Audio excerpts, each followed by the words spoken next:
Hello. Jax West. Stephen Avery Project. Justice with Jax. What else? MAM Gossip. I haven't been live in a while. Hello, Tina. Holidays and things going on. Jeff's been off of work the past couple of days too, still working on our kitchen renovation. And now he just left to go to his welding shop. So I'm like, all right, I'll hop on. Hello, Tiffany. I'm a little blown away right now. Hello, Samantha. My divorce lawyer just sent me my husband's financials. And holy shit, what he is living off of compared to what I've been getting the last 6 years while we are separated. I'm like basically destitute compared to how he's living. Plus he's in our house. So I'm a little shell-shocked this minute in looking at all of that. Really mind-blowing. Sorry. So I've got some time, and Jeff will be gone. It's 5:30 p.m. my time right now. So Jeff will be gone until 9-ish. There's an email telling me that I'm live now on YouTube. So I don't know if you guys want to just talk about stuff randomly. If you wanted me to end this video, and do we want to go back into the Stephen calls? I know you guys are way far ahead than I am, since I basically haven't listened to any of those calls in a week or so. So if there's something you've learned on the calls that you just want to discuss now, but I've been completely out of it. So what you guys want to chat about? There's 7 of you on. Oh yeah, make sure you thumbs up. I got to remember all that stuff. Make sure you thumbs up so this is easier to find in the search. And if you're not subscribed already, subscribe so you get the notification when I go live, since a lot of times I do not give you guys any warning when all of a sudden I go, oh, I can pop on. I think my schedule this coming week is pretty open, other than obviously New Year's Eve, New Year's Day. So, but New Year's Eve during the day, I should be pretty open. I'm having people here New Year's Eve.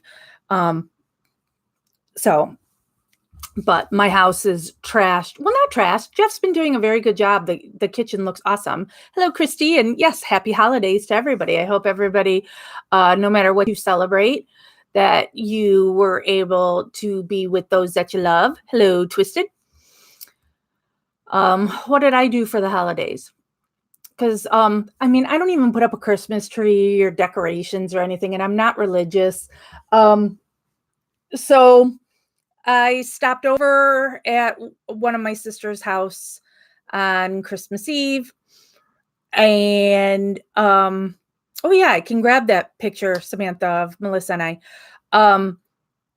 So I stopped over at my sister's house. I am the oldest of 5 kids. So, and then everybody's got spouses and kids and stuff. So there's quite a bunch of us. So, Christmas Eve, I did that. And then Christmas Day, my son, we've had this tradition since me and his dad have been separated, that my son and I go to a movie on Christmas Day. And he chose 2 pictures this year. And hello, Natasha. So we went and saw Uncut Gems first. And then we had like an hour and a half in between movies. And then the second movie, we saw Little Women, and my mom met us at the theater for that as well. That no way could my mom have handled uncut gems. So that was my holiday. Spent a lot of time with my son, which is awesome. And then I've just been laying around like a slug while Jeff's been doing kitchen remodel. I did watch that Don't Fuck with Cats. So I watched all of that. And then yesterday I binge watched on Netflix the series You. The second season just came out yesterday. So I watched all of that. So let me go grab the picture of Melissa. It's hanging on my fridge.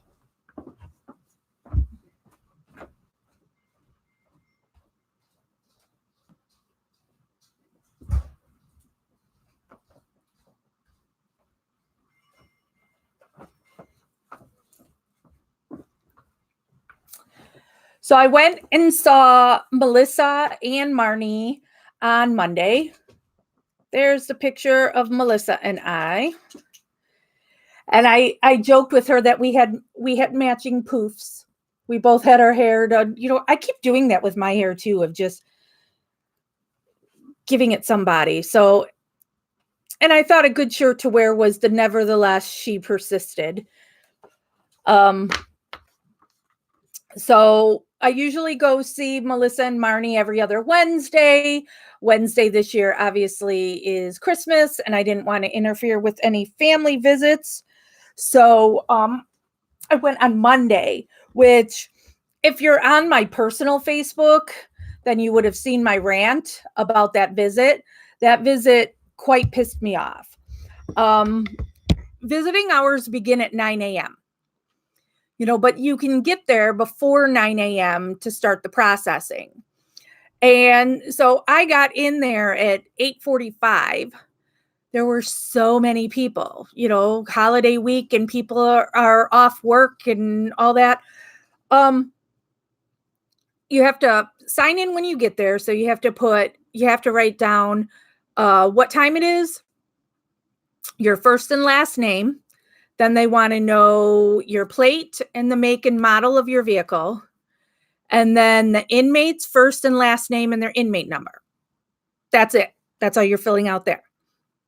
Then you're supposed to go to the next person who then has to write down, are you wearing glasses? How many things do you have in your hair? How many earrings and necklace and rings and, any jewelry you have? What color is your coat? What color is your belt? What color are your shoes? Then there's a room right there that you're brought into that only a female officer can pat down the females and vice versa, and men. But what they do is, if they would do this in a better organized manner, you could be cranking these things out and you wouldn't have all these people waiting. And instead it was, we're all signing in and then they're making us all cram over here to the side. Well, they're still not letting us go through to go do the other thing. Then a lot of times it takes forever before, especially if you're a woman, that they'll get a female officer who will pat you down. And the way this prison is you're walking into one building. That's where you're checking in at. Then you have to walk through you walk out the back door of that. You go down a sidewalk. The sidewalk goes this way. Then you walk into this little guard shack thing. And so you walk in a door there. The whole thing, it's only like 15 feet, this little room, or 20 feet maybe. So you walk out that other door, then you walk down a little sidewalk, then that's where the big gate is, with the razor wire, the big fencing and all that, and they have to buzz you through there. Then you cross the street, and then you walk down a big sidewalk, and then it curves this way, the sidewalk, and then it curves this way, and then you go up the stairs and into the visitors building. But a lot of times people are too freaking lazy and they don't want to make that walk. They don't want to take us there. So you're stuck waiting until somebody feels like walking you over there. So meanwhile, I'm sitting there and they tell us we're not supposed to talk to any other visitors. You're supposed to like sit there in silence, but people get to chatting, because we're sitting there. We were literally there sitting there for 45 minutes before they took us to the actual visitors room. So I'm talking to all these people who aren't even from Illinois. So they're here from out of the country. Oh, yes. Jen saying she's having buffering issues. I know some people have had that before, Jen, and you just have to go out and then come back in. But these people are from other states and their time is limited on this visit. Oh, Tiffany's having the problem too. Okay, well, please, people tell me if you're having problems, because on my end, it looks like it's all fine and nothing's happening. But my internet is so horrible here. I'm going to continue with my rant, and hopefully people are still hearing it. Thank you. Allison is not buffering. Okay, so, and what happens on these visits too is that they do a lockdown at 2:30 every day where they're doing a count. And so there can be no movement at that time. So nobody can come in or out. So you have to either leave at 2:30 or now you're in there until they say they allow movement again, which is anywhere from 4 to 5. And there's days that it's not a big deal that I can stay that late. And then there's a lot of times that I have something else going on and I have to get back. And I was hosting an event starting at 7 p.m.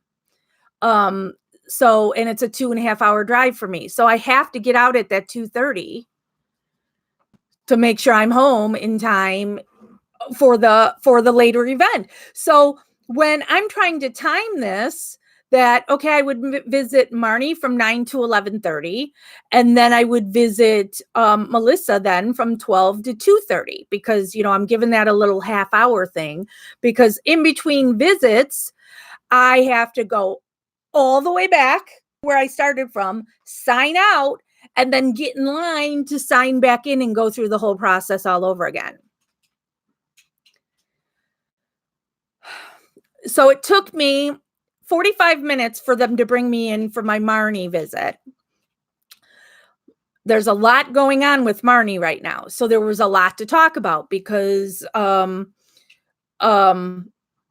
don't know if I'm allowed to say what TV show she's going to be on, but she's going to be on a major show that they're doing a 2-hour special on Marnie's case. And so the crew had been at the prison the Wednesday before, which was another reason why I couldn't go that Wednesday. So they spent 6 hours at the prison interviewing Marnie. Marnie was quite happy with how her hair turned out because that was one of the things she was concerned about. They will not let you change your hair because they do not want you to change your appearance from the stupid picture that you have.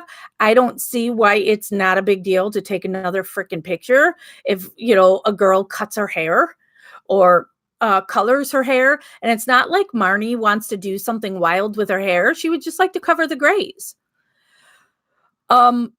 And so they won't let her dye her hair. So her hair is, let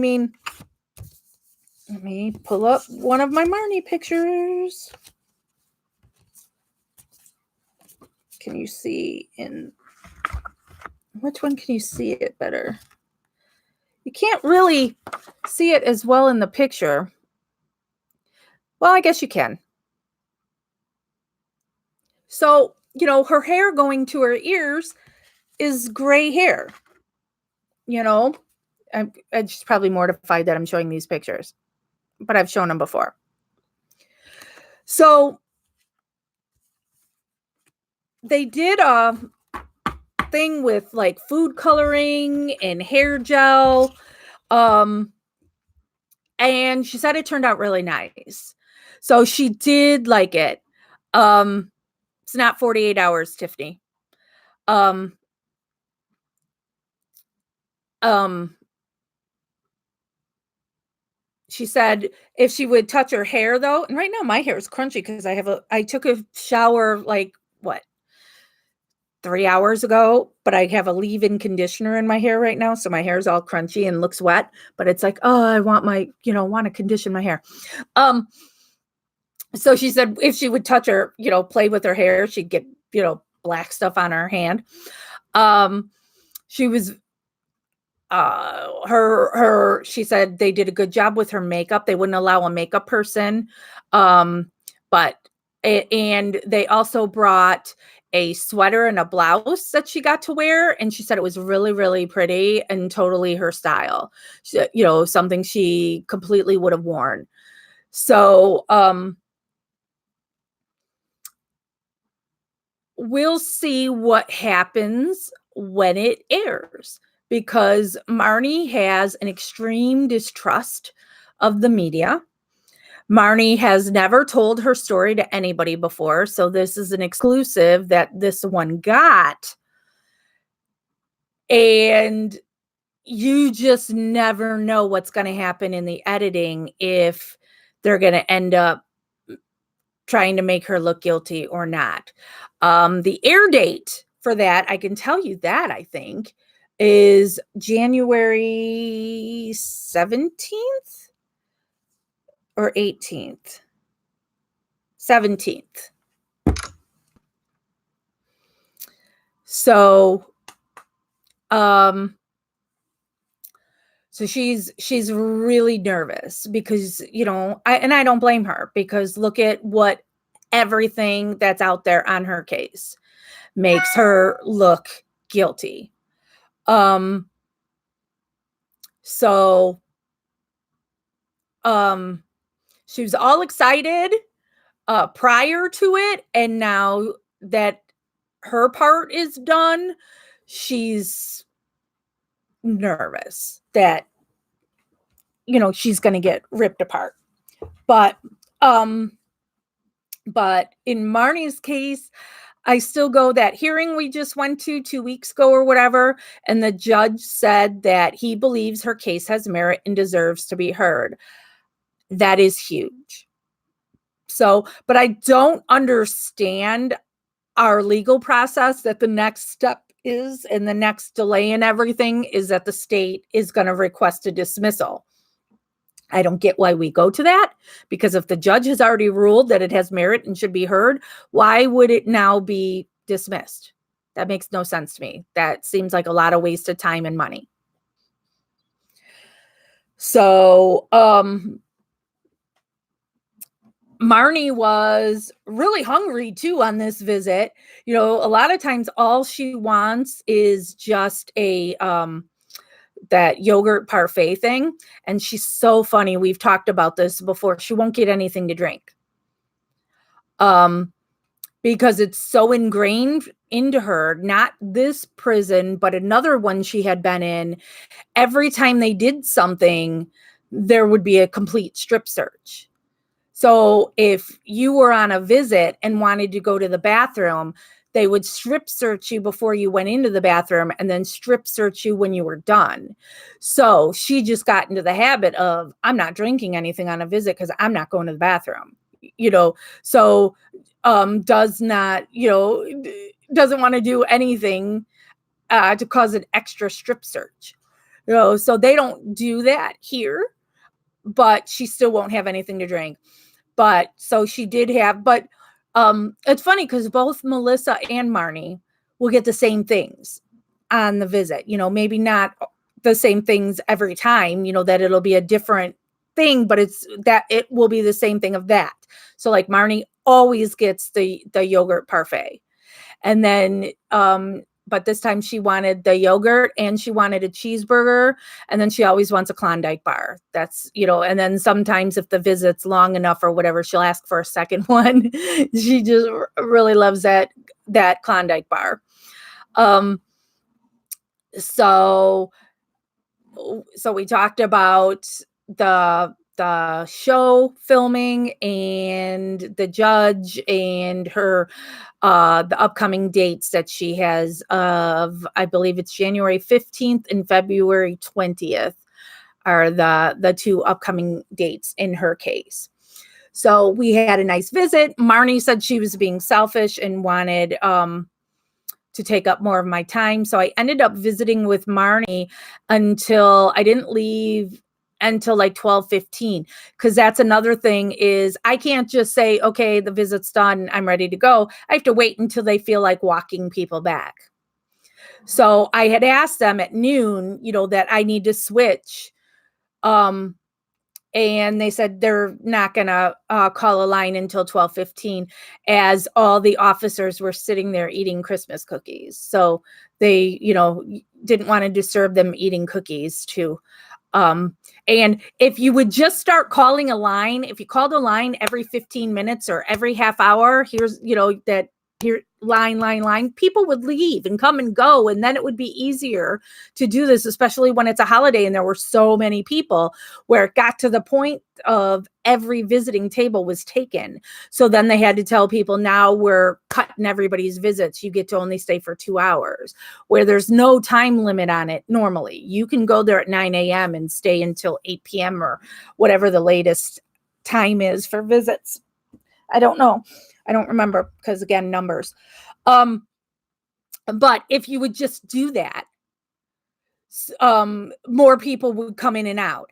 So I visited with Marnie, and then 12:15, I do the walk back. And as you get to that check-in room, oh my God, it was just filled with tons of people that are waiting to get on a visit. And so now I have to sign out of my Marnie visit, sign in for Melissa, and now I have to go and sit with them while I'm waiting for them to again write down I have glasses and how many things in my hair and how much jewelry and all that stuff. And so I was talking with people there too, and that, we're not supposed to talk, don't fraternize. And it's like, that's so dumb. And what they were doing is, if they were larger groups, so like there were a couple groups of 5, so it would be like 2 adults and 3 children. They would make them have to keep waiting because it's a bigger table that you were waiting for all those people, which is not a big deal because the tables are just little tables that are pushed together to make bigger tables and more chairs around it. I mean, it's not rocket science here. It took, what was it? Almost an hour. I sat in there almost an hour before I then got brought back to Marnie. Or to Melissa. And then I have to leave at 2:30. So that made my visit with Melissa only a little over an hour, which she was upset about. She, she didn't get that long of a visit, and it sucks because I had to be out at that 2:30 count to, so I could drive the 2.5 hours home. And good visit with Melissa.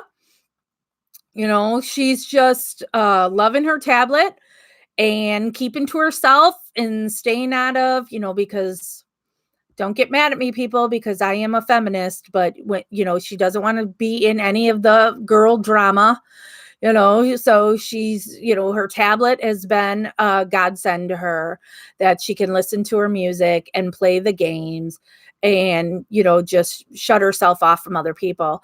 The tablet has been having some glitches. And so she's lost some of her playlists and then has to try and get them back and all that. But overall, again, the tablet has been great for her. But that really pisses me off that it's another thing that they are ripping off the inmates for, that she's got to pay $25 a month to be able to keep all that stuff. It doesn't cost them any money for her to have a playlist on her tablet. So aggravating. Both Melissa and Marnie are a little down around the holidays too, because both of them are very strong in their faith. Marnie is Jewish and Melissa is Catholic. So it's hard for them to miss that stuff. But they're both very hopeful that this is the last one that they will be in prison for. After my visit with Melissa, when I head back to go sign out, some of the people I was waiting with to get in were still out there. They had not been allowed in for a visit yet.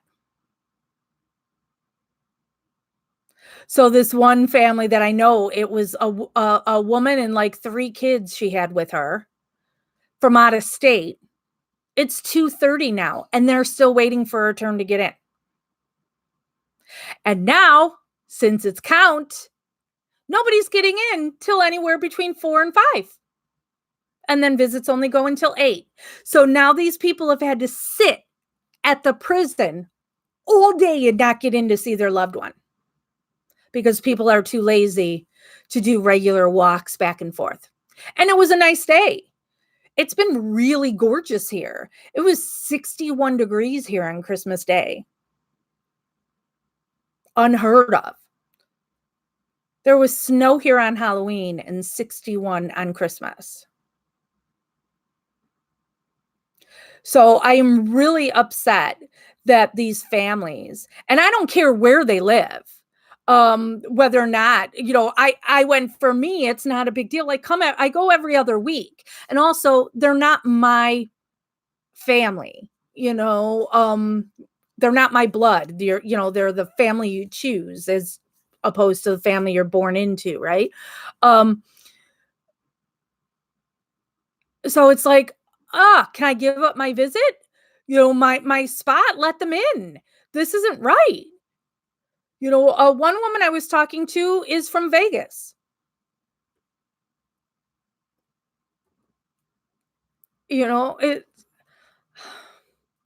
Why? They just don't care. And you have people out there that think that, oh, criminals, they're getting free room and board on my tax dollars. You really need to go to a prison and go talk to inmates and see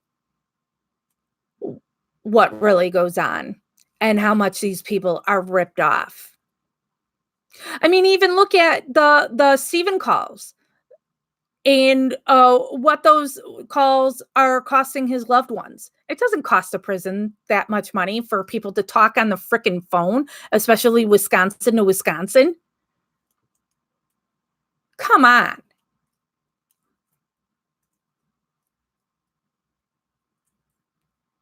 And then if they're able to have a job in prison, they're paid like nothing. So, but as I showed, I got the picture with Melissa. Melissa had said that when I emailed her that I would be going on the Monday. They only do pictures at the prison on Mondays, Wednesdays, and Fridays. But then they only do the pictures from like 11:30 to 1 or 12 to 1, something like that. That's it. That's so you have to be there in that time frame or you're not getting a picture with your loved one. And so when I had emailed with Melissa and said, all right, I'm not going to go on the Wednesday, that's Christmas, and leave it for family. What about if I go on the Monday? Would the Monday work? And so she had, Melissa said, yeah, Monday works, and we could do a picture. And actually she took 2 pictures, which she has to pay for. I can't remember what they cost. So she did, there's one picture of her and I, and then she took one picture of just her that she wanted to mail to her parents. So my visit with Melissa ended up being past, I didn't get in there until after 1:00. And so the guy taking pictures wasn't there. But then he popped into the room for a little bit because he's like the equivalent of a gym teacher, I guess, that he's always doing activities with them, like in a gym or whatever. And so I know Melissa said that she had seen that he was in the gym doing bingo. So he popped in there and we were able to get the picture. Marnie never cares about a picture.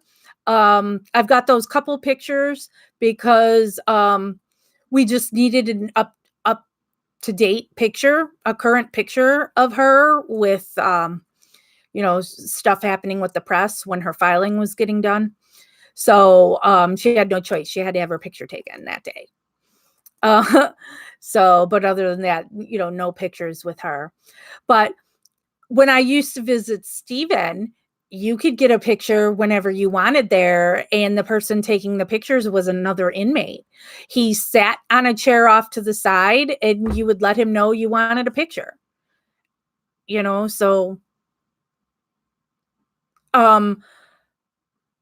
Stephen's prison and Kent's prison, way easier to get into. They hardly pat me down. You get right in. You leave when you want.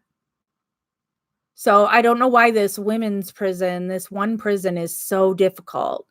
It really sucks, So, but both Melissa and Marnie want their supporters, wish them happy holidays. And Melissa thanks the people who have been donating money that she's using towards her iPad. And, both have dates coming up in the new year. So let's hope both of them, at the very least, get new trials. If not, there's enough evidence. We don't even need to go to a trial. You're getting released.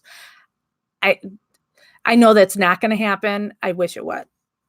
So, and then Stephen's case. We've got the date coming up for Stephen in February. So we've got Stephen, Marnie, and Melissa. Things happening for all three cases in February. So February will be a crazy month. So Tiffany says, seems the women's wouldn't be as bad as the men's. It's probably just lazy people who work there. Yeah, it's so badly organized. And our lieutenant governor and our governor's wife has said that criminal justice reform is their number one issue, and specifically women, and even more so Logan Correctional, where Melissa and Marnie are. So these two women have, toured the facility a couple of times. I really want to schedule a meeting with the two of them. And it's like, I know you're getting tours and talking to about Logan, but you're not really seeing the real Logan. You need to hear what's happening there in the way these women are being treated. So hopefully that's something, I could, because I've messaged our lieutenant governor's people. I've talked to the lieutenant governor directly. And then she said, contact, here's the person you need to call to get an appointment. And then they don't return my call. So after the holidays, I guess I'm going to have to get a little more bitchy and try and get that handled. Not just for Melissa and Marnie, but in general. These women are not being treated well there. So, and then neither are their visitors or the people that mail them, and their mail gets lost. Oh, something Marnie told me. All right, so if Marnie gets a new trial, hello, Julie. She will then be remanded back to county. So there's like good news, bad news on that. So she would no longer be the 2.5 hours away, but they don't allow at county any in-person visits. It's only video visits. So, and phone calls. But And she says, both she and Melissa have said to me, county is way worse than prison. Neither one of them want to be in a county jail. They say it's horrible there. But both of them now see the county jail as a means to an end. Going, once they get into county, it means hopefully I'm going home soon. So Marnie's like, whatever, phone calls are just fine for, those few months. And Marnie's lawyer will file too that he wants a speedy trial. So meaning that it has to happen within 120 days. It can't be put off longer than that. 120 days is the max it can go. So hopeful for both of them. And I know I've posted before how to write to both of them. So please continue writing to Melissa and Marnie. Marnie doesn't look for supporter money to go into commissary. Melissa, if you want to put money in her commissary, you can put it in my PayPal, my Justice with Jax PayPal, and then I'll transfer it into Melissa's account. For Marnie, she just needs money to go towards her legal fees. So she's got a website, marnieying.com, and there's a link on there where you can donate to Marnie, which then that money will be used for her legal fees, because she's going to have a whole batch of new ones now that hopefully she goes for a new trial. Yeah, I know, Julia, you wouldn't want to get stuck in county for months, but they just go, well, Marnie says the worst thing would be you deal with county forever, how long it is, and then you lose and you have to go back to the prison. You're really hoping that you're never going to see that place again. So Marnie is also excited because she's got to be a grandma.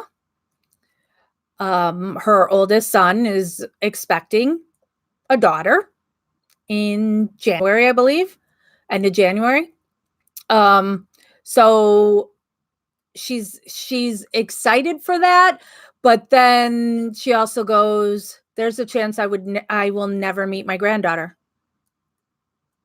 So that bums her out, understandably, right? All right. What on Steven's case? Is there anybody on? I see there's 21 people on right now. 21 people and 7 thumbs up. Hit the thumbs up if you haven't already. Anything you guys want to tell me about calls that you've skipped ahead? We probably won't go back to the calls until next week sometime. I don't think I'm going to step into a call tonight. I really got to get my mind ready for the dullness and the blah. And then I know I saw a post or something where I guess in one call it's been said that Barb had sex with her brother Chuck. I don't know if that's true. I wouldn't be surprised if it was. They're a different kind of family. There's a lot going on there. But what we have said over and over is that doesn't mean Stephen killed Teresa Halbach. No matter how odd the family is.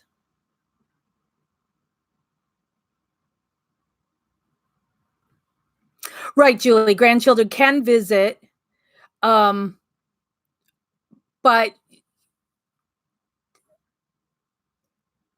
I don't know if Marnie would want her grandchild to come there. Maybe not until she's older. Yeah, the Barb Chuck thing is something I've heard before. Um, so it's been talked about for years. Um,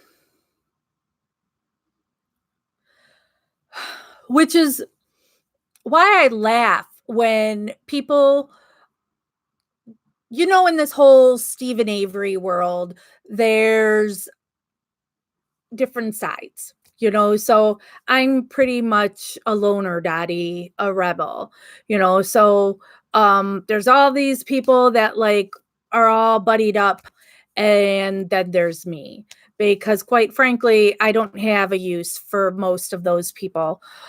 My kids are brats. Oh, Debbie. Okay. Hey, Debbie. um I'll try and remember that, Debbie. No, or yes, Julie, Logan does have video visits, but um, it's not something that Melissa or Marnie do. Marnie's done it or Melissa's done it a couple of times, but I don't think Marnie has it all. Um, anyway, so there's so many people that are using the Stephen Avery case for their YouTube channels and to get supporters and be popular. And then they are weird stalker fans, and so they really want to be friends with the family. Hello, Marilyn. And so then they'll try and dog me out as people shouldn't pay attention to me because the family doesn't like me. And it's like, I'm totally okay with the family not liking me. All right. So, and the calls, the FOIA calls are really showing you more and more of that family. So I think you get a bigger picture now of why I'm not heartbroken that the family doesn't like me. I have met them. Um, so um I just don't care. I do not have to have a relationship with the family or even Steven to know that he is innocent and support his innocence. So, and I don't need to have a whole bunch of minions and that whole thing. So, yeah, Julie, what are you talking about? Where you say I'm seeing a couple of posts that are really misinforming, or do you mean informational? Was there a typo? Let me know. Um,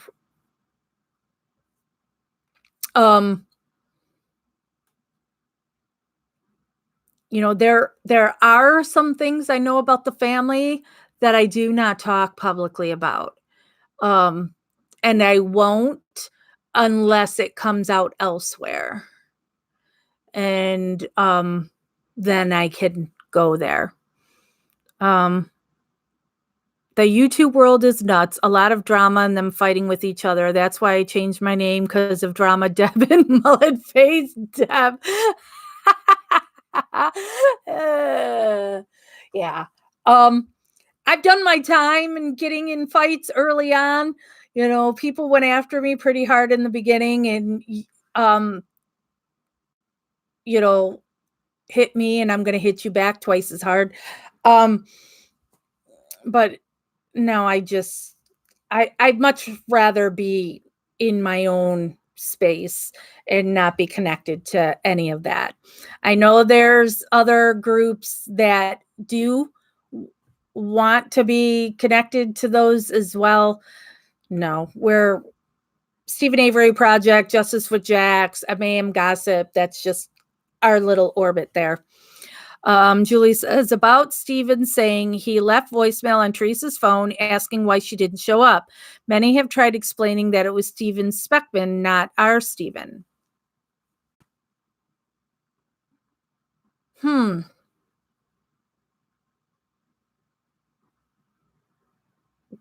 That would be interesting. So on a call. Steven says he did call Teresa and leave a message asking why she didn't show up. Because I know Steven has talked about that he now tried calling her to see if she could come back to take a picture of a front loader or an end loader or something like that. That if she was still in the area, she could come back for a hustle shot for that.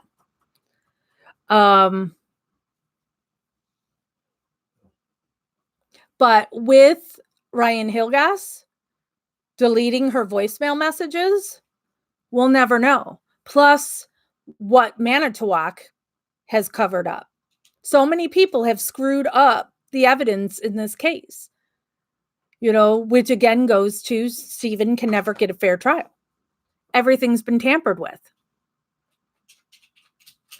And Manitowoc County never should have been anywhere near this case since he had a current lawsuit against them that they were doing the depositions on.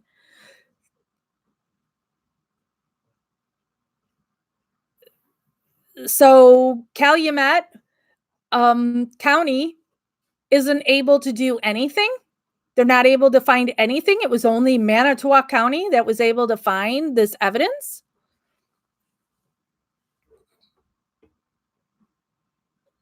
And I will never understand people who think Steven is guilty. How can you not look at this? Julie says, someone said it's in the transcripts. So, Julie, it's in the transcripts that Steven said that? Or is it in the transcripts of the phone call? Yeah, twisted. They manipulated every piece of the evidence. There's no way Steven can get a fair trial. Then you give these bones that these aren't the droids you're looking for to the Halbach family in 2011. You've now broken the chain of custody. Those could never be tested. But you said those were not Teresa, that you didn't even think they were, or didn't even know if they were human, and that Steven never left the salvage yard. So if Steven never left the salvage yard, why are Teresa's bones all the way at the gravel pit? Not just the quarry. The quarry is what is right behind the salvage yard. Quarry, deer camp, gravel pit. Gravel pit, way farther away. But Steven never left. Let me read your stuff. Julie says, not to do with the front loader. I think someone is getting the two Stevens confused. Okay. Travis, Esquire. Ooh, lawyer. In the post-conviction pleadings, KZ attached more complete phone records, which pointed out a more accurate timeline of calls than at trial. Yeah, because also Ryan Hilgas didn't give all the calls, and Kratz said that he made that phone list himself. It was not what you get from Singular. And then you had Strang and Buting just didn't refute that. That these are just the calls that Kratz think are important. I don't understand why time and time again, Travis, maybe you can, if you are a lawyer with your Esquire, or it's not a Bill and Ted, William S. Preston Esquire, right? I think that's what it was. Why would you just constantly take as fact what the state is saying to you, especially when you already know the state had screwed over your client previously? Oh, that's Brendan's computer. Oh, well, we know there's not going to be anything on Brendan's computer. And in Steven's case, Brendan isn't even used. So, okay, we don't care to look at the computer, but it's Bobby's computer with all that sick, twisted stuff on there. Julie says, I asked if the OP could screenshot that part of the transcript, but to no avail. Well, the transcript should all be at StephenAveryCase.org. Travis said, also attached is an affidavit of Stephen explaining the calls. Oh, Travis is a lawyer in Texas. Nice. Julie says, per Chuck's statement, Stephen left the salvage yard office to meet Teresa and then was back at the office within 10 minutes. Ooh, I'd never heard that part before. Very interesting.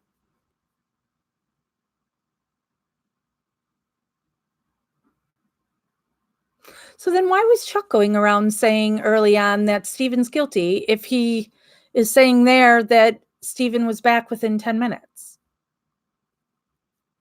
I know the police screwed with, or Manitowoc screwed with all of them, but Debbie says, I'm still overly pissed that the state won't turn the RAV over to KZ. I feel there is evidence to prove Stephen is innocent. I don't understand it. She should get a chance at that car. I don't understand why it's okay not to give it to her. And yeah, I bet you the car is gone. Just like the bones. Because both the car and the bones were supposed to be given to her, and they hem and haw and hem and haw. And now we know the bones were given to the Halbach family in 2011. Travis says a lawyer at trial should double check all documents and do their own independent investigation. Yeah, I mean, not basically a lawyer, and I don't pretend to be one, but that just seems common sense to me that you shouldn't take anything at face value that the state says, no matter what your relationship is with that attorney, because just because you guys are on opposite side of the courtroom, it doesn't mean in real life that you don't have a decent relationship. Doesn't matter. It's a job. And you should be looking into those things and not just be taking things at face value that the state says, especially when you have Kratz poisoning the jury pool early on with that Brendan story. There's no putting that genie back in the bottle. Once you do that, you have tainted the jury pool. I don't understand why that trial would even be anywhere near there. Stephen's trial needs to go, I don't know where.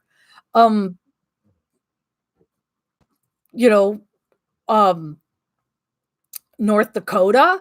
I don't know, he can't get a fair trial there. Hello,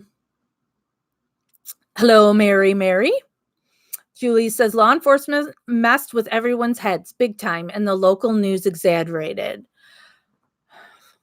But, I know that too from whatchamacallit.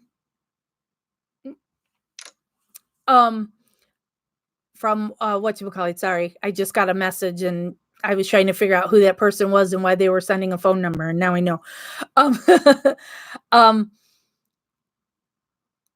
Where was I going now? I don't know where I was going. I'm distracted by now that message. Twisted says, was going to say the car is gone. I think it has evidence to point to his innocence, and they got rid of it. More manipulation of evidence. Well, there were fingerprints on the car, right? That they just went, oh, it's not Stephen or Brendan's, and never looked any further into it. And Travis, can you explain to us how two people can be tried for the same crime, but different methods?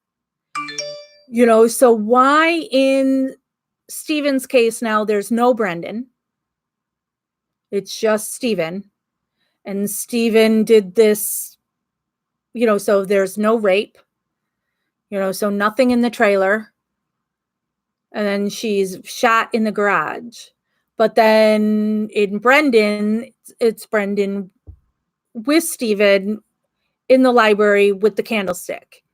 How can the same prosecutor prosecute two people for the alleged death of the same person, but in completely different places and situations. How can that happen? Travis says, and this is before I asked my question to him, I think when Chuck and or Earl made statements about guilt, they were made before they had a better awareness of the narrative State was suggesting, which I agree, Travis, on that 100%. But my problem in there is when they try to make it out like they're the great family members now. And it's like, no, you jumped to guilt right away because of your dislike of Steven, and you didn't want to share the salvage yard with him. So you were happy for him to be put away. So you were thrilled to go to the press and say he was guilty. And now that your fame and money depends on Steven liking you, now they're like, oh, we love Steven and we know he's innocent. Tiffany says, you never put evidence out like that before a trial.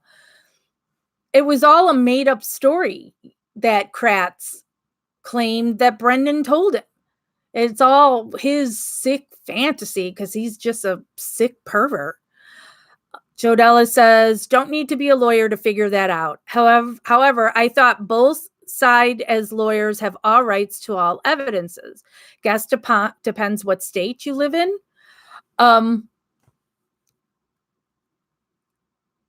Kathleen had the agreement that she was to get these things, and then it's not given to her. I don't know why that's not enforced. And then the other side should be penalized for it. Travis says, unfortunately, news is a business and they structure their stories to sell. Yeah. Debbie says, and the broken headlight. Yeah. That's what Kathleen wants to see, is that taillight. Travis says, well, that is a troubling issue that causes concern to people, but there is nothing that prevents this as long as the evidence supports the argument of either side. The evidence was completely different in the two cases. Yeah, and all they have on Brendan, and for people new, sorry, I've got degenerative disc disease and restless leg syndrome.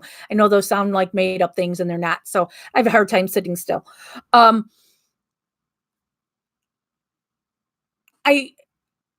In Brendan's case, all you have is his coerced confession, and anybody with a brain and you watch that, he was led to say those things.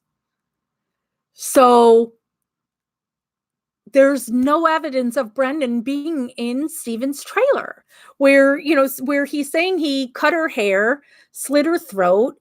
Both of them had sex with her, and there's not a drop of anything anywhere. Her hair isn't anywhere in there when you've cut her hair. And even if you don't cut her hair, this is something us ladies have talked about before. I shed like crazy. I could take my hair at any time and pull hair out.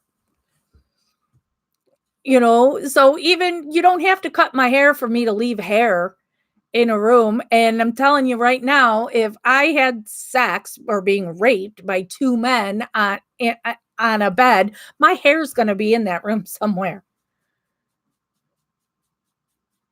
And there is no way that Steven is able to clean that place so well that all the hair is gone. And his trailer's like the size of this room I'm in right now. No. Twisted says Chuck and Earl didn't want to share the family business and have gotten rich off of him being in. Correct. Christy says separate trials is just that. Theories can vary, unfortunately. If they would have been tried together, they couldn't have used two theories. Good point, Christy.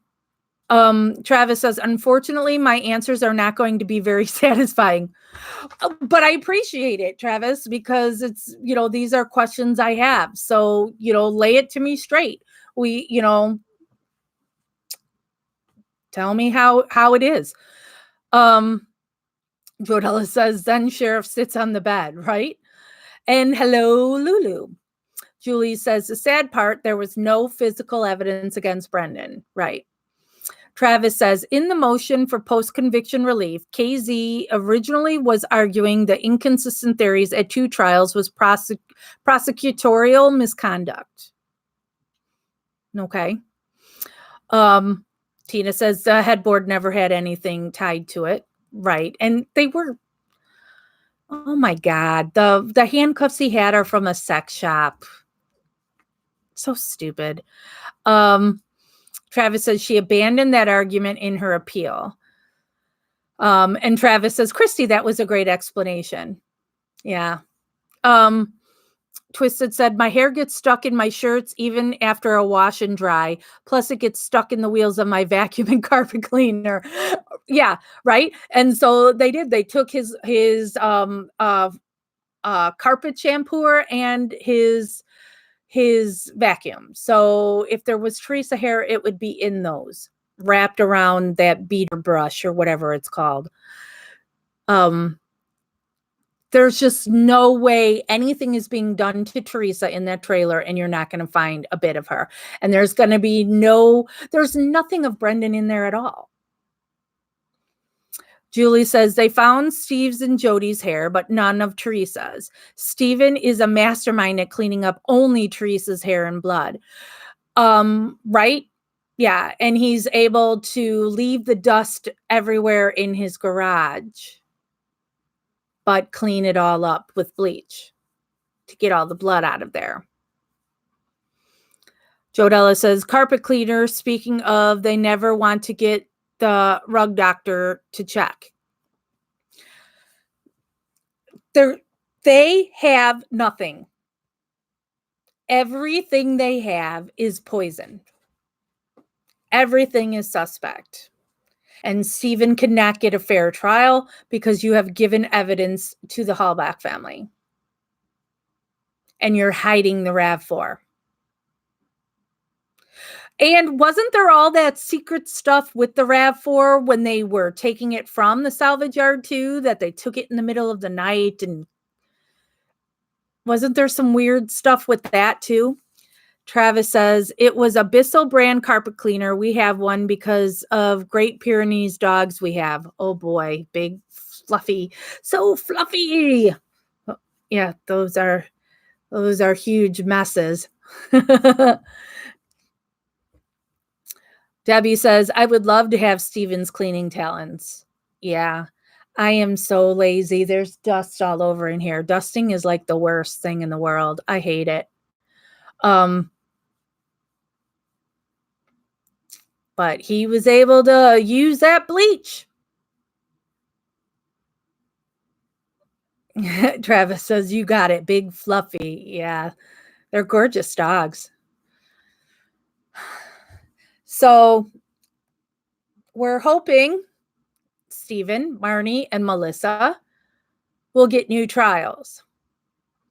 I got an email from Kent Pellegrini, another case that I advocate for, and he says there's something developing in his case that he will let me know, that he's going to give me a call and fill me in. So hopefully there's good news for Kent also in 2020. Twisted says, yep, its journey was way longer than it should have been to the evidence place. Yeah. And then there was also burn barrels, right? A burn barrel went missing and then reappeared.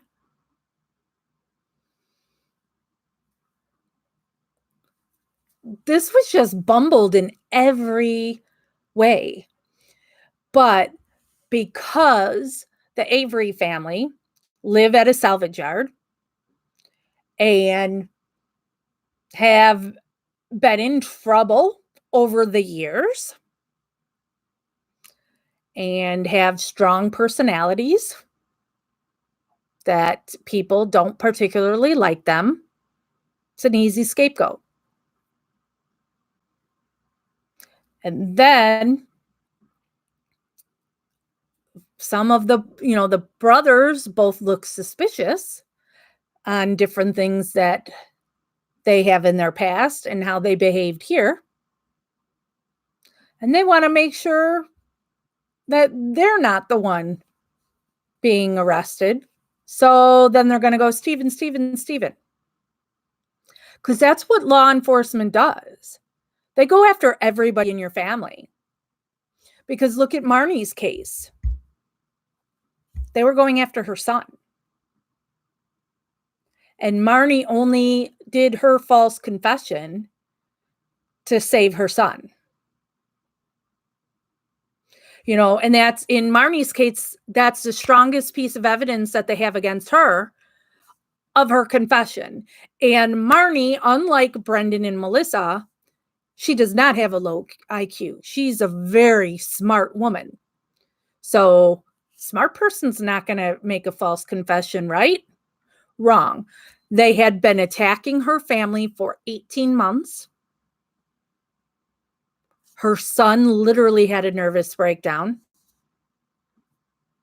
And she wanted it to stop. So, in her words, that you can hear on tape, I'm going to make shit up. And she believed in our judicial system. I didn't do this, so there'll be no evidence that I did. The lawyer will fix it. And it'll all be okay. So they were doing the same thing to the Avery family, really going after every single one of them, trying to get, you know, and they take the bait. Some do, some don't. Because like Brian Dassey told me that they came at him pretty hard and he didn't take the bait. Brendan did. And he was just a 16-year-old kid, defenseless. I don't think I would be any match for law enforcement that's trained in that read technique. I'm not low IQ, but I'm certainly not brilliant by any sense. But I think I could, you know, you just never know. That's so for people who say I would never confess to something I didn't do, you're not going to know until you're in that situation. You're not going to know until you're put in that small, tiny room. And you have somebody going, be honest. Be honest. Touching your knee. Be honest. Just tell me it was an accident. It'll be okay. Let me see if I can scroll up because I've missed your stuff as I've been rambling. Debbie says, thought one was moved from one spot to another or labeled wrong. Mm-hmm. Natasha said, just the fact that Manitowoc Sheriff's Department was involved in the investigation should have been enough for a mistrial. Well, they said they were using them for like equipment or whatever, right? That they needed all hands on deck. Christy says, Kratz ordered a burn barrel to be brought back to the salvage yard that I believe was from the zippers, if I remember correctly. Really? Why is the cross-contamination? Why is anything from the zippers going to the salvage yard? Just like we know stuff came from Teresa's house and went to the salvage yard. Why is it going there? Why isn't it going from those places to the station? You know, wherever they take evidence to. Why the cross-contamination? Twisted says, yeah, that was the Dassey barrel, I believe. And the one that's supposed to have bones in it suddenly labeled as Stevens burn barrel. Oh my God. Trish, hello, Trish. What did you miss? It's hard to tell because I go on from one thing to another or lose track of thought. So just talking about the various cases. Jodella says, why would you cover all evidence if you were not in on it, besides not wanting to keep Stephen from getting ready to get his money? I think I've said this before. Let me turn on my foot massager. Woohoo. I think the thin blue line was strong here. but that a lot of people that weren't on the need to know list, that they thought Stephen was guilty. I can totally understand people thinking he was guilty. So then they're just doing as they're told. But you had that core little group of people that, oh, here's the magic key. Oh, here's the magic bullet. Yeah. Mm-hmm. Travis says, in West Memphis 3, we saw same thing. People who were poor, perceived weird, low IQ, false confession. Yeah, Jesse Miss Kelly, just like Brendan. If you haven't seen Paradise Lost, there on HBO On Demand, Jesse Miss Kelly, he's got to have an even lower IQ than Brendan, I would think. And same kind of family thing, because when you see Jesse's dad too, Jesse Miss Kelly Sr., he's obviously of low IQ as well. And you had Damien Eccles, who looked weird, that he would wear the black concert t-shirts, Metallica, and you wore a trench coat. He's weird. I highly recommend, if you haven't, to read Damien Eccles' book, because he had been messed with a long time by the same, what do you call it? What do you call it when you ditch school? That officer. So that guy just wanted to get Damien for something, anything, everything. So the West Memphis 3 is truly tragic case, and I cry every time in the final one when they take the Alford plea.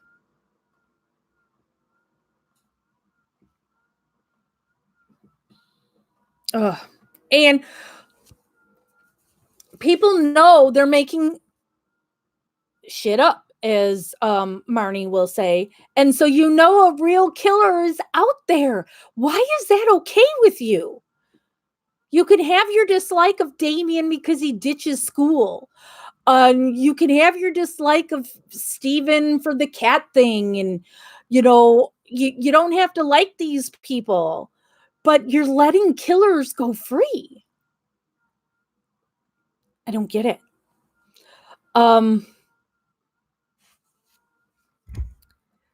Lulu says, I probably would have done the same thing to save my child. Hello, Elizabeth. Travis says, the pattern is scary. There are so many cases. Travis, what kind of lawyer are you? So do you, what kind of cases do you do? Jodella says, oops, it just scrolled on me. Let me see if I can scroll back. Jodella says, also, what about the key showing up on the kitchen counter after the fact? Well, Jodella, there's no proof that key at Teresa Halbach's house is Teresa's key. But it is suspicious. But that's what happens when you cheat. Little boy who cried wolf. Everything is suspicious. Hello, Jamie. And now Jodella wants me to sing Under Pressure. Travis says, a reputable investigator should have no problem with allowing a lawyer or parent in the room. I didn't know until Making a Murderer that it was legal to take a kid. You can take a kid from school. His parents do not need to be notified, and you can question all you want without a lawyer there. That's not right. And how is that justice? I think a lawyer should have to be accessible, because that's something when I was discussing that whole thing with Brendan's lawyer, Laura Nyrider, and she made an excellent point that if you live out, in the country and you're taken in at 2 a.m. on a Friday night, who knows how long it's going to take before a lawyer can be there. If you're going to do that, I'm not talking until I have legal representation. So they should be able to like Skype in, or, any of the different technologies we have that they could call in. And so there should always be a lawyer present in some way, whether it's in person or electronically. And you should not be able to take a kid without a parent's knowledge and consent to do anything. Now, I agree with Nyrider that it shouldn't be that a parent is in the room, because we've gone over this before, that I'm a psycho. And if you're accusing my son of something, I might go a little nuts. And I'm not going to be the best advocate for him, because I'm not basically a lawyer. So you need somebody who knows the law in there. But then again, it goes to poor people lose all the time. If you can't afford one will be appointed for you, but that person doesn't necessarily care about you and just wants to clear the docket and is paid by the state. So you might get Len Kaczynski. How is that fair?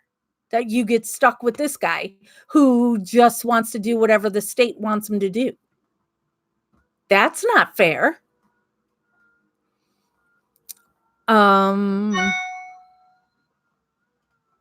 Christy, do you guys, gals, think Stephen would have been found guilty if the jury hadn't heard Brendan's confession prior to the trial?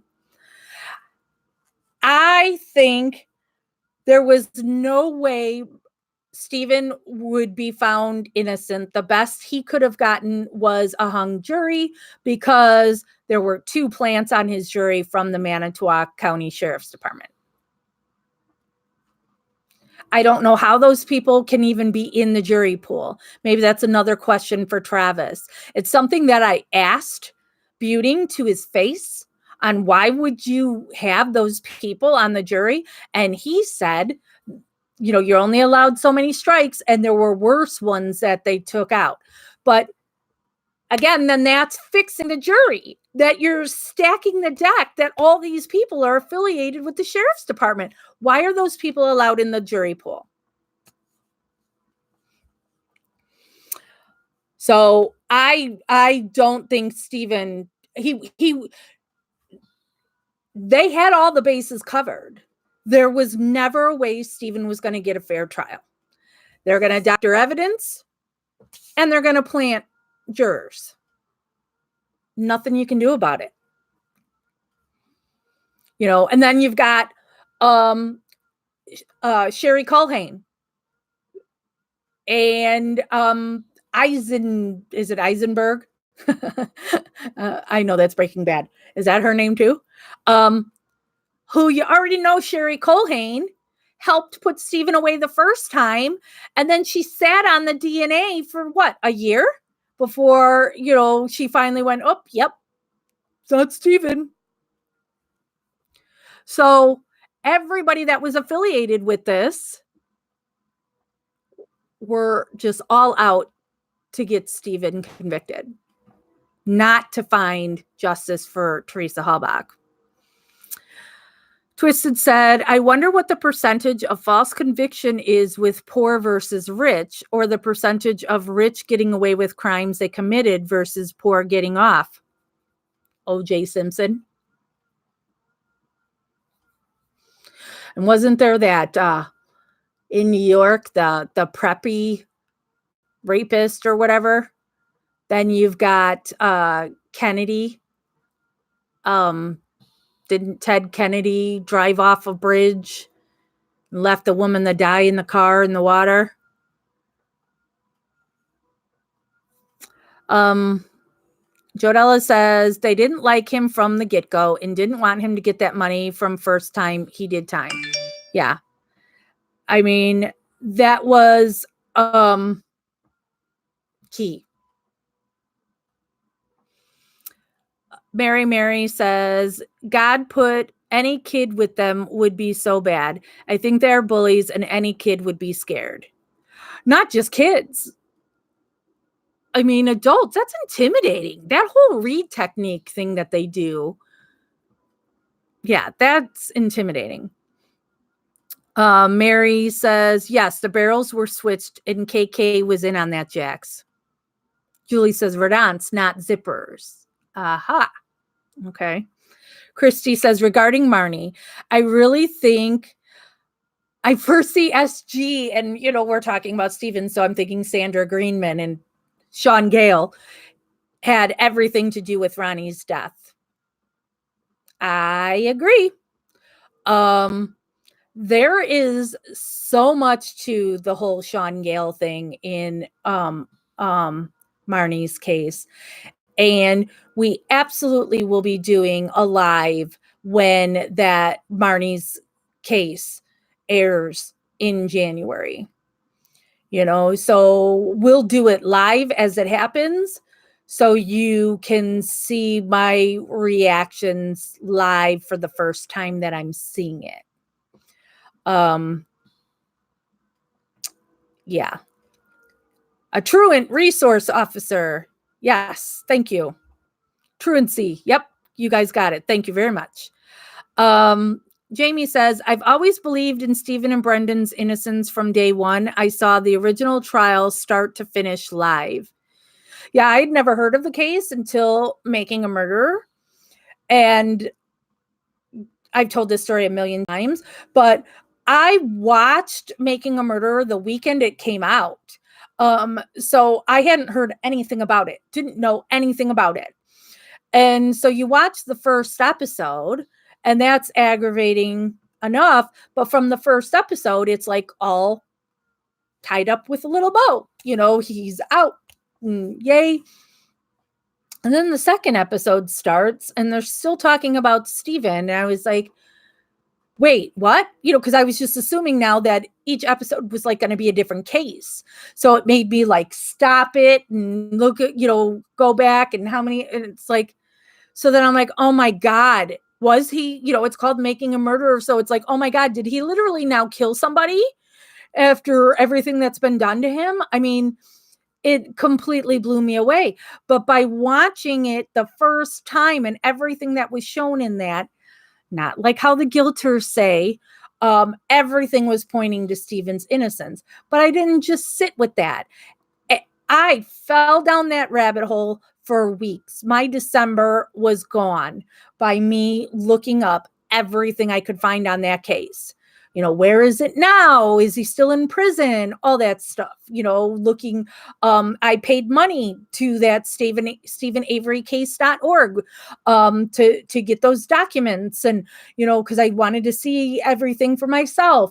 I drove up to the salvage yard in January and, just kept going from there. And it's just, everything shows their innocence. And if there was something that said guilty to me, I would say it because I don't care one way or the other. I want to know what happened and the person or people who did it held accountable. Mary says, also, Kratz was there when they found Rav. What was a DA doing there at that point? Yeah, looking at the sign in and out of the salvage yard is very interesting on who was there. I mean, I don't understand why Ryan Hilgast, Scott Blodorn, and Mike Halbach were there all the time. Why are they there?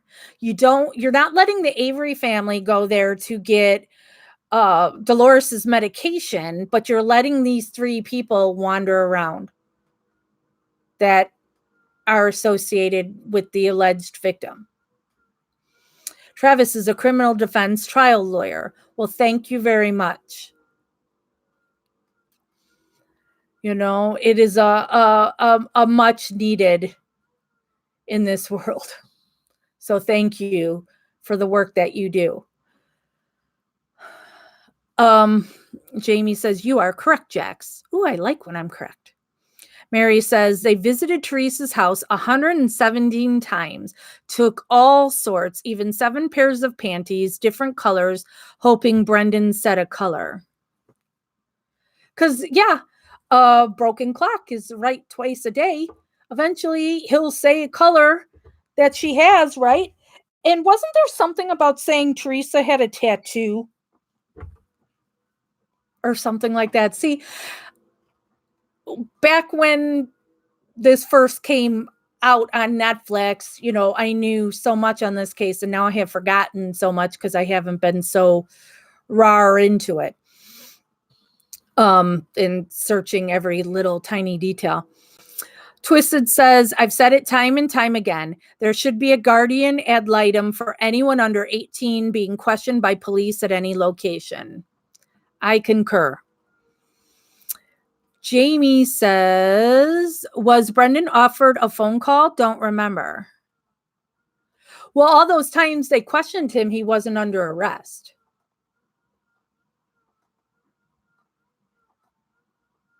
Did they Mirandaize him every time they didn't read him his Miranda rights, did they? Every time they questioned him? I know they did a couple times, but he doesn't understand what any of that means.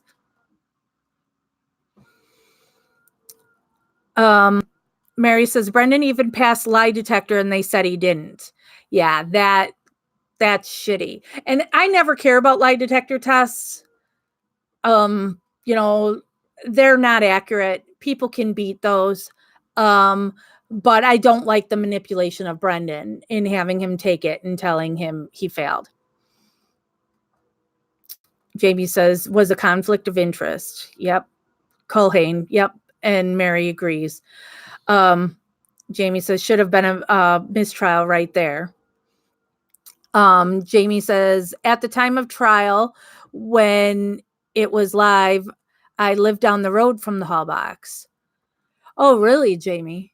What's the Halbach family like? Do you know them at all? They seem obviously to be pretty private people. My last trip to Manitowoc, I went to the cemetery and I saw a whole bunch of Halbachs there. So obviously the Halbachs have been in that area for a long time. Lulu says they weren't just panties, they collected bathing suit bottoms. Why would they collect bathing suit bottoms that time of year? Just all yuck. Mary says, yes, they tried to trick him with tattoo. Nobody said anything about belly ring, though. And Jamie never knew them personally. Okay. It took me a while to find that cemetery. It wasn't just coming up. So found it on accident. And then if you watch that video, it took me forever to find Teresa because I didn't realize that she was on the back of her mother and stepfather's headstone, that they're on one side, that they're both living. And then I found it interesting that her father wasn't near there. Christy says they claim to use the tattoo question to prove Brendan was telling the truth when he confessed. They lied about her having a tattoo, and Brendan said he didn't see one. They're so shitty. I gotta put this back in the fridge because it's been sitting out. I've now been talking for an hour and a half, and my carrots and all this stuff have been sitting out. I'll be right back.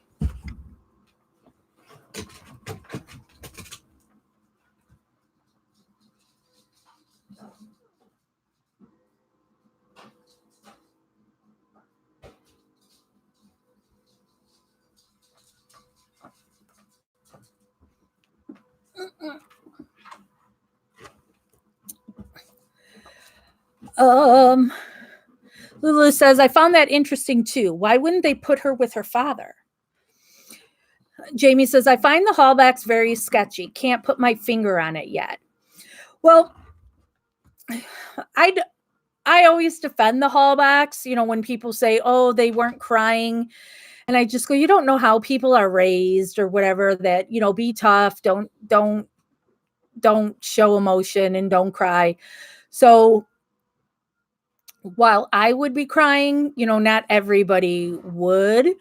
And not everybody wants to talk to the press and, be in that kind of spotlight. So I don't judge them on that, but I do judge them on, come on. You have to be able to see that this isn't right. And I do believe that Mike Halbach and Scott Blodorn and Ryan Hilgas were part of planting the RAV4. So that wasn't there. So if that's a lie, how much else is a lie? Wouldn't you want to know what really happened to Teresa? Because also, again, boy who cried wolf. I've said they have no proof that she was even killed. I don't believe she's alive, but they just royally screwed this up. And then they doubled down in keeping those two guys in prison for something they didn't do. Mary says, Jamie, me too. They don't look people in the eye. Always look eye. Julie said, fact bender's control question was, quote, she had a tattoo on her stomach, unquote. He asked Brendan if he disagreed. That in itself would confuse the hell out of me. It's like story math problems. Ugh. Oh God. Yeah. Don't give that to me. But that's Michael O'Kelly's thing. Check this box if you're sorry for what you did, or check this box if you're not sorry for what you did. Where's the box that says I didn't do anything at all and I'm innocent?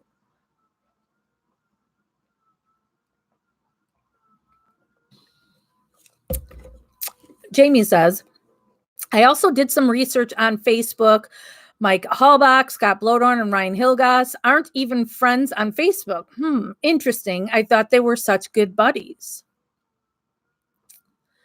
Yeah, that is interesting. And the thing that people either don't know or forget is that Teresa would have sex with Scott Blodorn. She was a sexual being, and that I'm not ripping on her for that. She was a single girl. You do you, girl,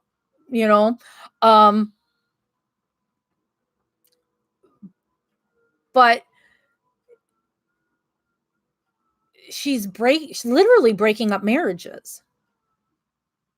And you're going to think there's nothing in Steven's past to say he's going to kill a woman.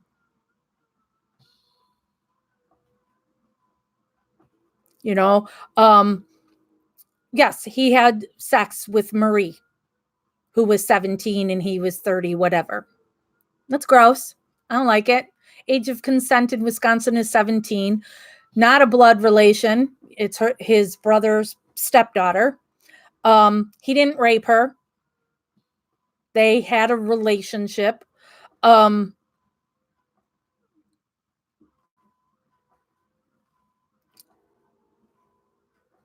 But what would be the reason that he would kill some random girl? He's in a good place. He was about to get $400 and something thousand tax free, plus the $36 million lawsuit was starting. Got a girlfriend whom he loves. It's a toxic relationship, yes.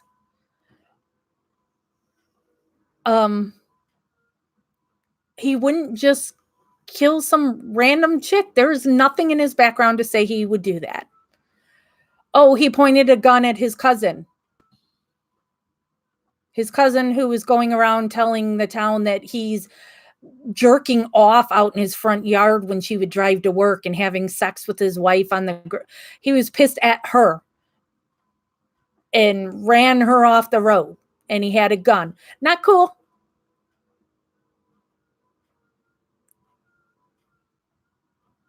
but he doesn't mean he's going to kill somebody. Let me go to your comments. Julie says, Jamie, but the Hilgas family are friends with some of Scott Toddick's family members. Really, Julie? Mary says, what about Sean Rudy? I don't know who Sean Rudy is. Julie says, I may be thinking of Verdon's family. Sorry. I went down a lot of rabbit holes.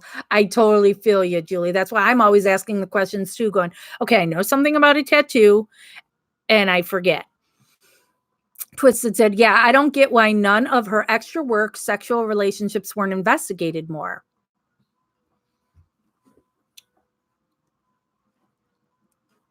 She broke up a marriage.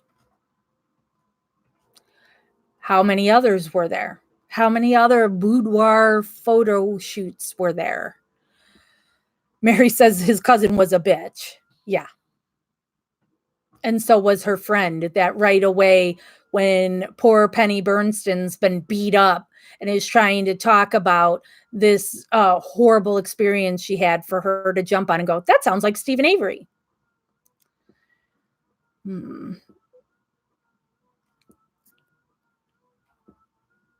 Oh, okay. Sean Rudy killed his wife. Okay.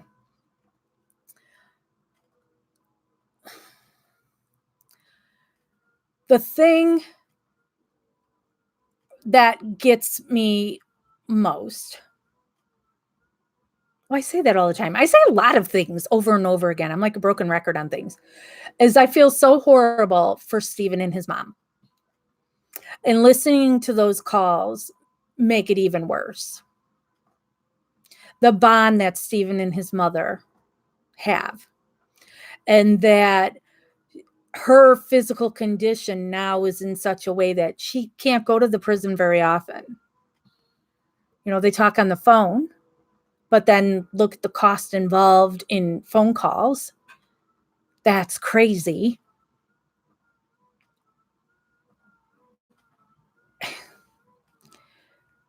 And that's going to be such a tragedy if Dolores isn't around when Stephen is finally freed.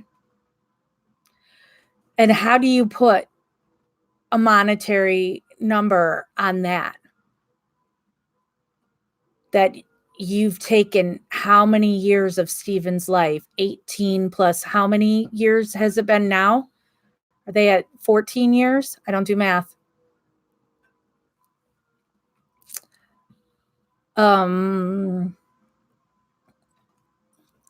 Mary says, Sean Ruddy cut his wife up a few days after Stephen and put pieces of her body all over. Okay. Shelley says, I didn't listen to all the calls, but saw where someone said he was rude. Are you talking about Stephen, Shelley? Yeah. I mean, the calls, and we're only in the low 300s into him. Stephen's not a nice guy. He's not. He's very demanding and mean to his family. I know, you know, he's had a hard life and what was done to him. I know, I understand all of that. But like the chick Debbie that he's leading on in the calls that we've listened to so far, where she thinks she's in a relationship with him and he's purposely letting her think that because he's trying to get her to raise money to bail him out. That's not right to do to a person. I don't like the way he talks to Barb, which is really funny considering, you know, what all Barb has done. But he seems to like expect her to do all this work for him and gets mad at her if she doesn't, but nobody else in the family is doing anything. And he's not mad at them. He only gets mad at Barb for it. That doesn't make any sense to me. You know, so is that something in the family? Because, you know, nobody in that family likes Barb. Barb's always been the odd person out. By, her parents, everybody, and she's the only girl, the only daughter, and nobody seems to care about Barb. But I just really don't like seeing Steven getting so mad at her for wanting her to, try and help get him bail money, and Chuck and Earl aren't. Chuck and Earl are saying you're guilty, and then you'll be on the phone laughing and joking with them, and then you're all mad at Barb. It's not right. So these calls really just show that Steven's not a good guy. He's not a likable guy. But it's also showing his innocence, because somebody guilty is not going to behave the way Steven is. And you've got all these calls, they were letting him have all these calls because they wanted him to say something incriminating, and he never does. He never, there's no slip ups. There's nothing, because he's not guilty. Oops, it's scrolling. People talking to each other. Marilyn says he wants everyone to stand to attention and do what he asks, and do it right now. And Shelley says maybe it's because it's Barb's son that got him where he is. Well, Shelley, in these calls, Brendan hasn't said anything yet when he's being mean to Barb. So, I would understand what you're saying now, but where these calls are that I'm talking about, these are happening in the November, December, and Brendan doesn't say anything until March 1st. So Steven is mean and demanding, but again, doesn't mean he killed Teresa Halbach. Jamie says anybody is going to be aggravated if they were in Steven's position. Yes. The Daniel. I don't blame him, although it's not right, but he is frustrated. Twisted says it seems that Steven is really the only one who handles the family affairs and business issues, so in turn makes him seem bossy and rude. Well, and that's something Steven would tell me, is that he would direct his brothers to do things for the salvage yard. His brothers don't care about the salvage yard. They want it done and gone. They really don't want to work there. Steven does. So Steven cares about what happens at the salvage yard. You hear that Earl's hardly there, going off doing whatever, Chuck works.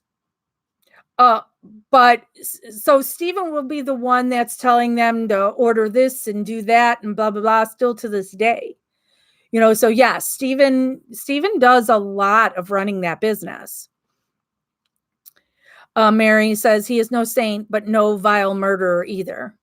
Daniel says, well, Barb thought Steven did it. I would be talking to her like that too. Right. But so did Chuck and Earl. And he doesn't talk to Chuck and Earl like he doesn't treat Chuck and Earl like he treats Barb. I don't understand it. But then he'll be all buddy with them again. It's an odd thing. Natasha says, in reality, you're pretty helpless in prison. It would be enough to aggravate the most patient person. But every time I would talk to Steven, he's always so positive. He was never aggravated when I talked to him. He was always laughing and thinking he's getting out right around the corner. So he was always thinking to the positive. And Steven would talk to me on how horrible his family is and the things they would do and the things they would steal from him and all that. But then he'd go, but they're family. Julie says, it was Eisenberg that said the bones in Rudy's fire pit were of an infant. Later found Christine's body with baby. Oh yeah, I remember that story with the baby still intact inside her. Those bones, Eisenberg claimed, were an infant, were animal. Yeah. Oh my God. Yeah. This is the best they got. Oh. Daniel says he got to be messed up in the head after them 18 years. He did. And it just now jumped. He's probably just mad at the world, but it's clear he's no murderer. Oh, yeah. And so, which goes to 18 years stolen from him. Innocence Project frees him with DNA. Now everybody loves him. Politicians love him. He's got a girl. Money's coming his way. And now he's going to kill somebody? That makes zero sense. Shelley says, people in prison have a lot of time on their hands and they become good at getting what they want. Ooh, yeah, I could. And oh my God, the things they make and create in prison. Both Marnie and Melissa talked to me about, like food that they make. Marnie was talking about a chicken salad she made and all the stuff she puts into it. Something I find interesting too is Melissa had told me about something she made months ago. And it seems like pickle juice, because now Marnie brought it up too. Pickle juice seems to be something they add to stuff a lot. G says, I have a son with a low IQ and he's very demanding too. I believe they just have such a hard time expressing themselves and don't really realize how rude they are until someone points it out to them. That is an excellent point, G. And I never remember what, because they change what the correct terms are. So is it still correct to say that somebody is on the spectrum, autistic, they're on the spectrum? So you're right that Stephen just may not have any grasp on how he's talking to people due to if he's on the spectrum. That's a really good point. Jamie says, and yet evidence A23 and CX was never ran through the FBI database in Avery's case. Everything is poisoned. Everything is suspicious. And everything just shows that Stephen and Brendan are innocent. Oh, Twisted says Luke McNada has fans and gets thousands put on his books to spend in prison. Are you kidding me? Wow. So that changing course here. So that's the Netflix little docuseries called Don't Fuck with Cats. And I did not want to watch it. It was something that was being discussed in the MAM Gossip Facebook group. And I saw it being discussed.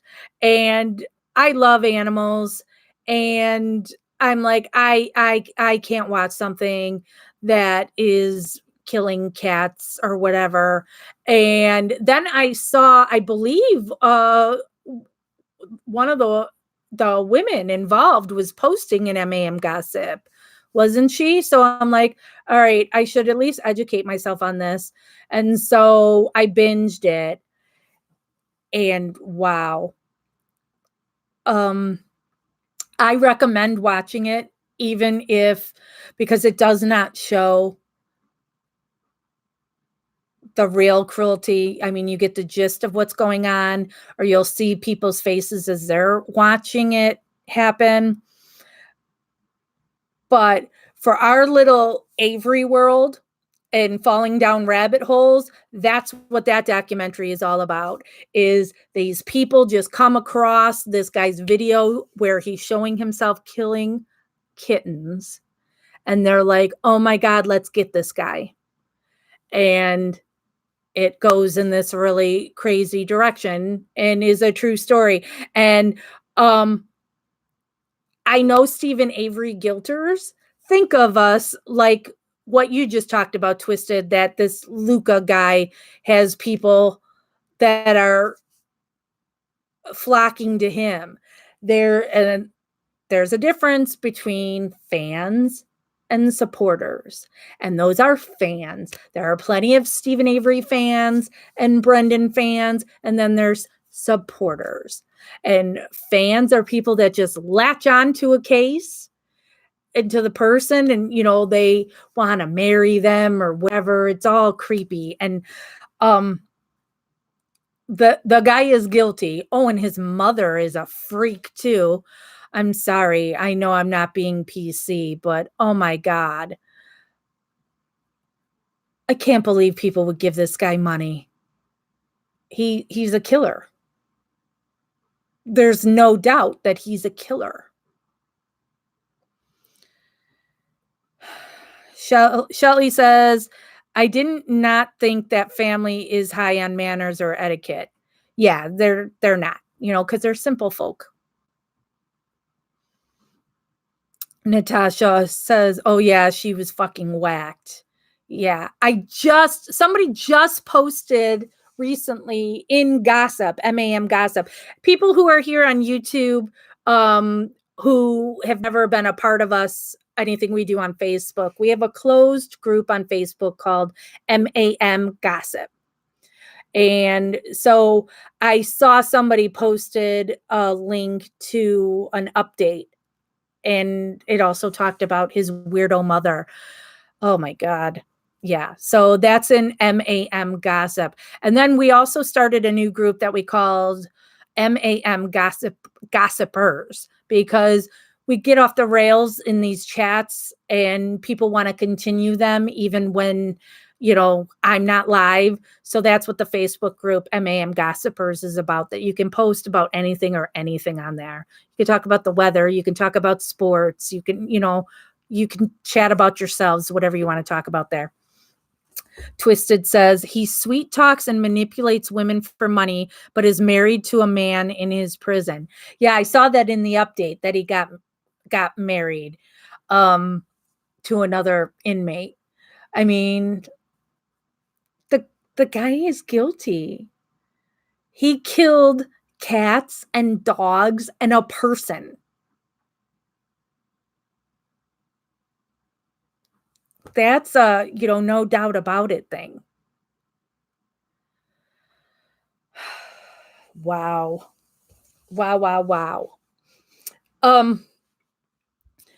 So next week we'll go back to the Stephen Calumet jail calls. There's so many of them. It's really tedious and takes up a whole lot of time because, like I said, we're only in the early 300s and there's over 1,000 calls. And a lot of it is the same crap over and over again. But I'll know for sure, I'll pick a time of when I'm going to do that live, and we'll get it posted in Gossip in Justice with Jax. So you'll know ahead of time of when I'm going to start that. Twisted said, I know there's video proof of his crimes, right? Julie says, but Jax, you have to remember, you started talking to him 10 years after all these calls. In the early months, he was desperate. Wait till the March calls and how he talks to Jody. Oh my God.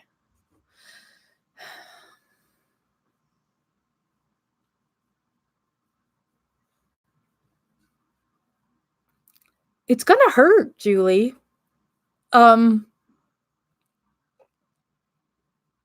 Because, yeah, I know it's more and more stuff that makes Stephen out to be a bad guy. To even Jody of all people,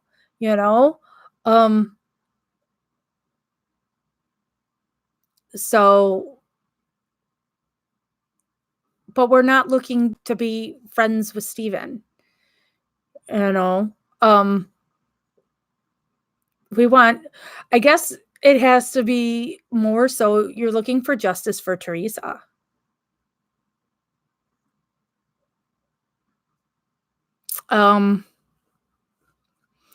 Marilyn says the way he speaks to Jody is disgusting.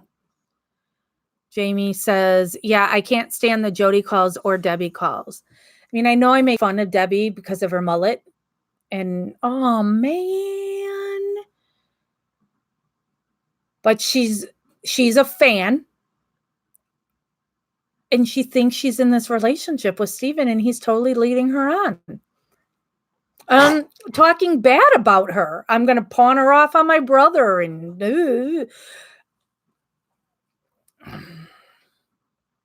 yeah, Mary, he thought she was seeing Chuck. There was a lot of that. Because look at Steven's first wife is married to Brendan's father. There's a lot of switching.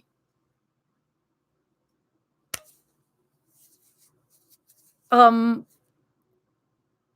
seems to happen a lot. And not just Avery family, because I don't like when people only want to talk about the Avery family, and then you don't mention that Teresa's mother married her brother-in-law when her husband died. So it's not just the Averys that have, it's like no different than Stephen and Marie. That's his brother's stepdaughter. That's Karen Halbach's brother-in-law.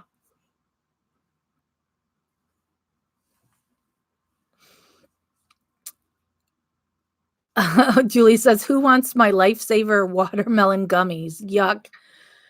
Never had them. I love watermelon, but then I hate when you get something watermelon flavored and it just tastes like the rind.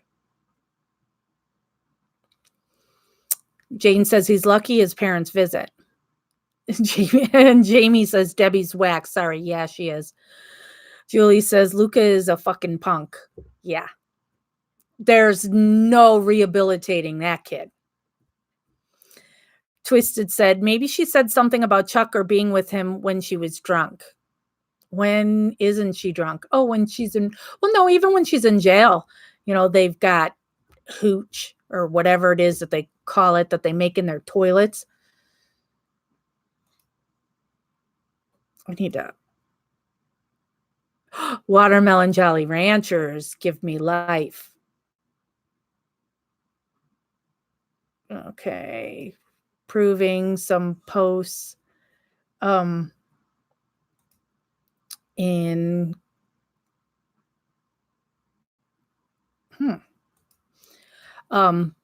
there were some posts sitting to be approved in gossip. So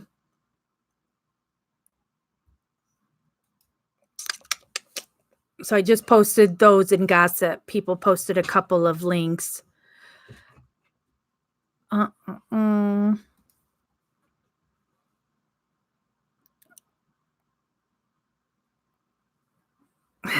Oh, hi, Carrie, as I just see her post saying that she's watching this from her TV, so she's not here in chat. Twisted said, we never know what she said or done in their fights while drunk. Well, Chuck is a predator. I mean, let's be real. So, and Steven doesn't trust his girlfriend with Chuck. I get it. And Jody likes to make him jealous. So she'll say something about Chuck to set him off. It's just so toxic. It's a good thing that Steven and Jody are no longer together because, yeah. Julie's not a fan of watermelon. Love watermelon. All right. We've been on for 2 hours now, so I should probably just wrap this up.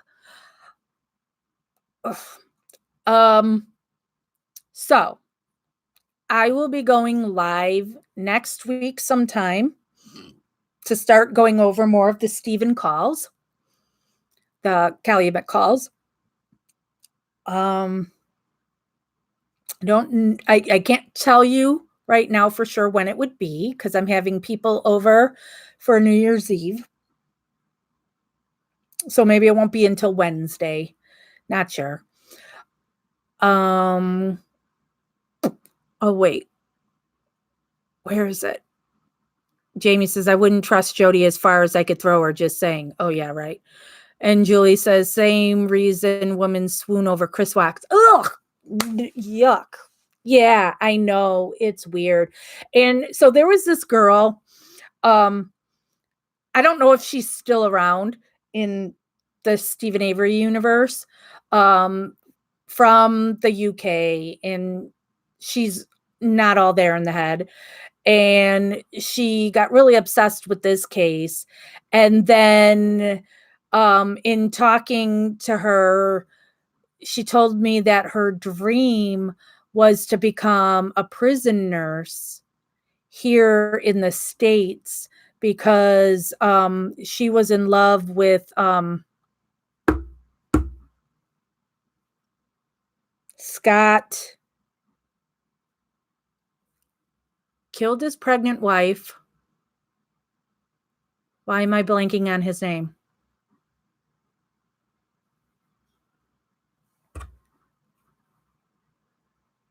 Threw her in the water. Peterson. Thank you, G and Twisted. Yeah. So she was obsessed with him and wanted to become a prison nurse and then have sex with him. Thank you, everybody, Tiffany and Jamie and Lulu, that all remembered the Scott Peterson. And I should remember that because then there's also Drew Peterson, who's from here, who's killed multiple of his wives. And my mother went to grade school, junior high, and high school with him. And she said he was always a jerk. But yeah, that's another Peterson, Drew Peterson.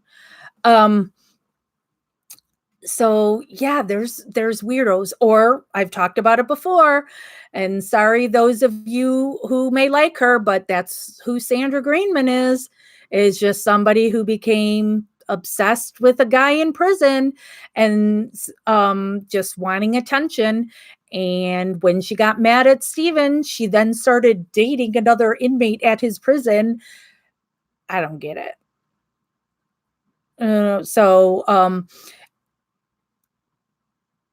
Whatever. So, all right. So, and there's Twisted saying, I don't get it. Jinx on you, Twisted.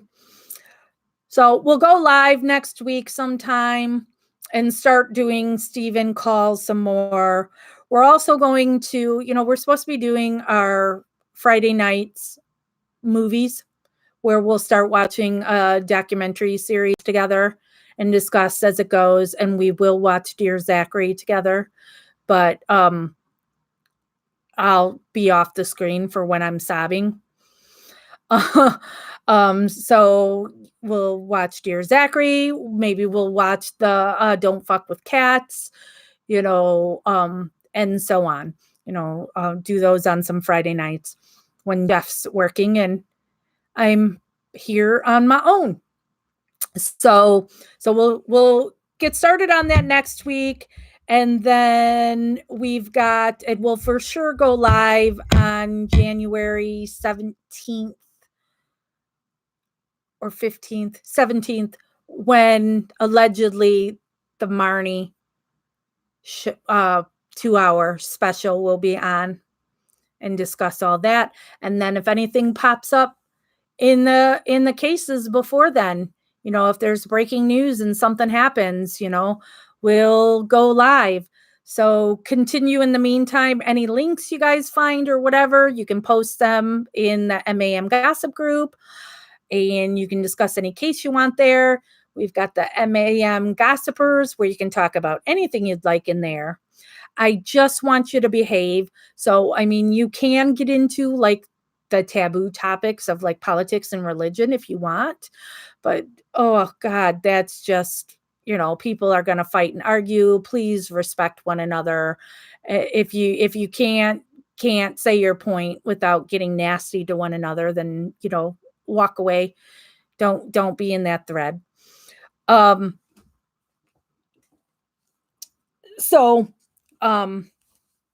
then we'll also post stuff on Stephen Avery Project. And yes, hope everybody has a good New Year's. Be classy. Yep. Don't drink and drive.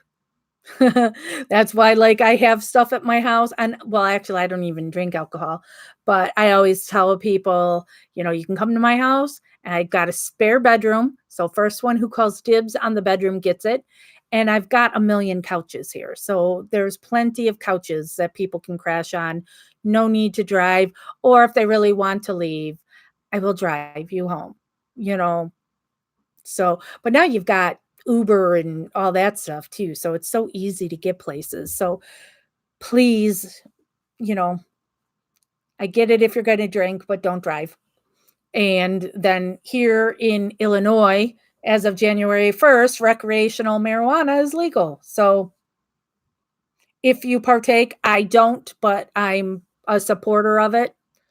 You do you, but be responsible. Joy says, always thought Sandy was friend for years before. I don't know where I got that idea. No, it's because she heard the story and her husband was sick. And so she wanted a playmate. All right. So, and then we always do the cheesy, make sure you thumbs up this video because I guess it makes it easier to find in the search, and then subscribe to it. So, I need to get to 1,000 subscribers before I can do a live, from my cell phone. So like when I go to court, if I wanted to do a YouTube live, I can't because you need that 1,000. And yes, I could start making money. Ooh, after 1,000 subscribers. But so that's why I did it on the Facebook. I can go live whenever, wherever I want. So subscribe to it. And there we go. I think I've wrapped everything up for tonight. Thank you everybody who joined us live, and thank you to all who will be watching it. Support it more in the gas room. And for those who watch it later, sorry you missed us live. I know I go live at weird times and I don't give you notice. So have a great New Year's. We will talk sometime next week.